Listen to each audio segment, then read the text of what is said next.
Hey everybody, it's me, Eric Comley, the Garrard County 4-H Youth Development Agent, and this is On the Ground. I've been doing these segments over the last few months, and I've had just really the best time getting out and exploring a little bit of Kentucky and seeing some of the gorgeous wildflowers that we have in Kentucky, and along the way just seeing some other amazing plants and animals and all kinds of cool stuff.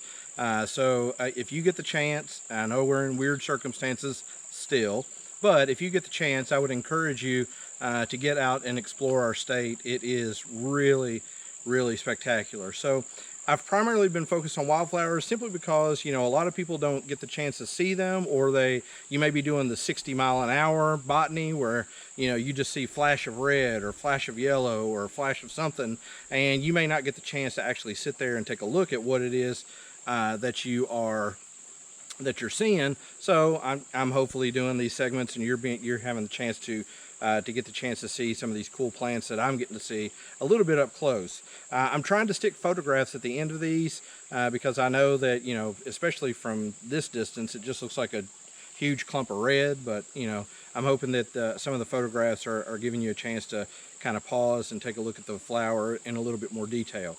So let me tell you about this plant. This is one that is pretty common. This is a late summer plant, and and the habitat that I'm in right now, I'm actually kind of down in a culvert here. I'm looking at a bridge right now. It's actually a pretty scene, but I'm out in Garrard County right now.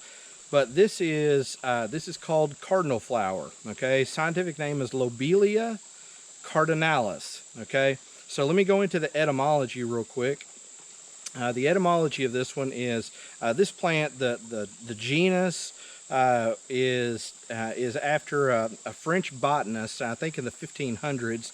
His name was, and I'm going to apologize right now because Mr. Johnson, the French teacher at the high school, who I never had because I did not take French, and Miss Gould, who I did take French from for 1 year in middle school, are probably going to be just horrified by my pronunciation of this. But did you all see oh, there was a butterfly.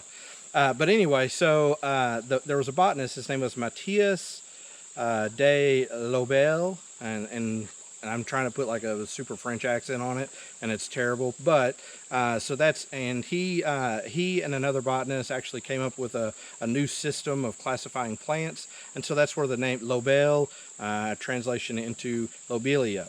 And then the epithet, or the species name, Cardinalis, it means cardinal or red or scarlet. Okay, and so this plant was actually, and being here in Kentucky, we've got the Kentucky Wildcats. We also have the Louisville Cardinals. The Cardinalis actually had to do with the red robes that Roman cardinals would wear. So anyway, so that's a little bit about the etymology or the history of the plant.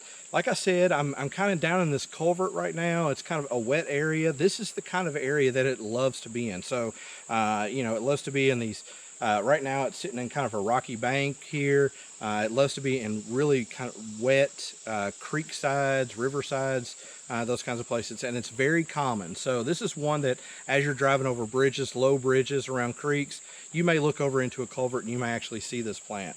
Now, I was going to lie and say I was like 6'5", but I'm not really 6'5". So I'm like about 5'8", all right? So this plant is probably close to 4.5 feet tall. So it can get to be a very tall plant and has this beautiful red flower. Now the lobelia on it, you'll also notice that it has this three-fold petal here, and you also see this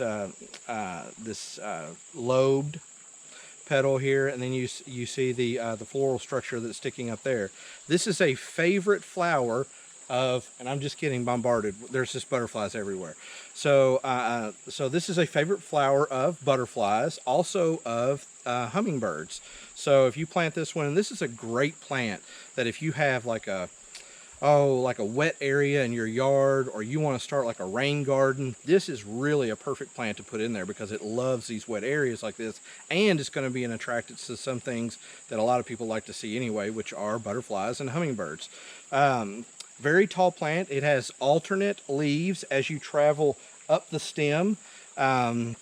and then you get into this raceme of flowers, or this terminal spike of flowers, which is really a raceme.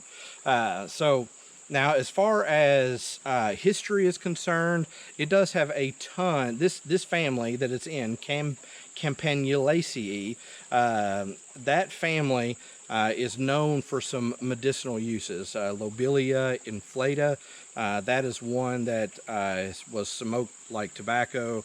A lot of the lobelias have some historical medical uses, okay, or medicinal uses. But I will keep in mind, this one can be toxic.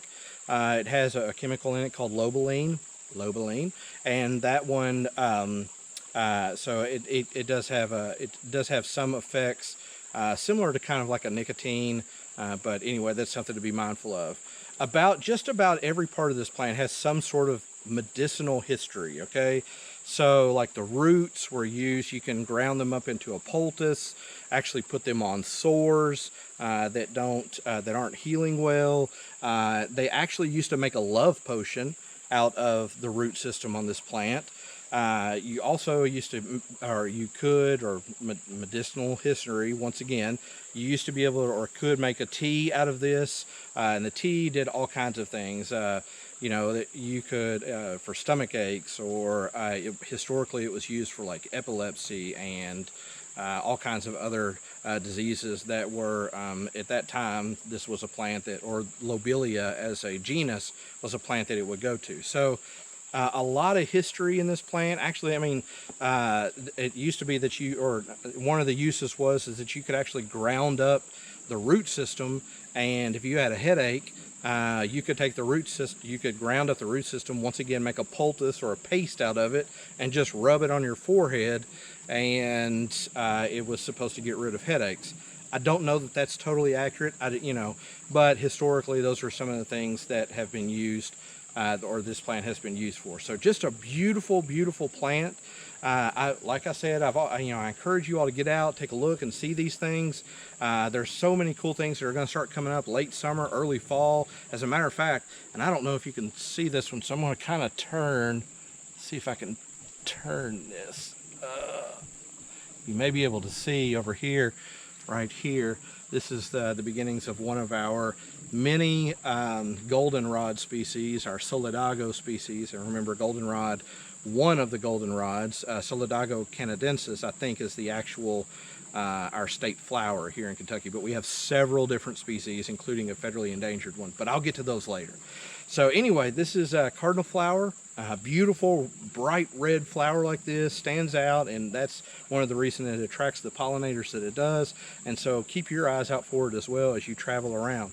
If you ever have any questions about anything that I'm talking about here on the On the Ground series, feel free to reach out to me at Eric, ERIC.Comley, COMLEY, at uky.edu, or you can actually follow me on the Garrard County 4-H Facebook page. And if you have questions about what's going on in 4-H, I encourage you to ask me as well. So anyway, a little bit about cardinal flower, Lobelia cardinalis, in the Campanulaceae family. And so I hope you are continuing to enjoy them. And if hopefully I'll get out and have the chance to do these again. So thank you all very much, and I will see you next time. This is On the Ground.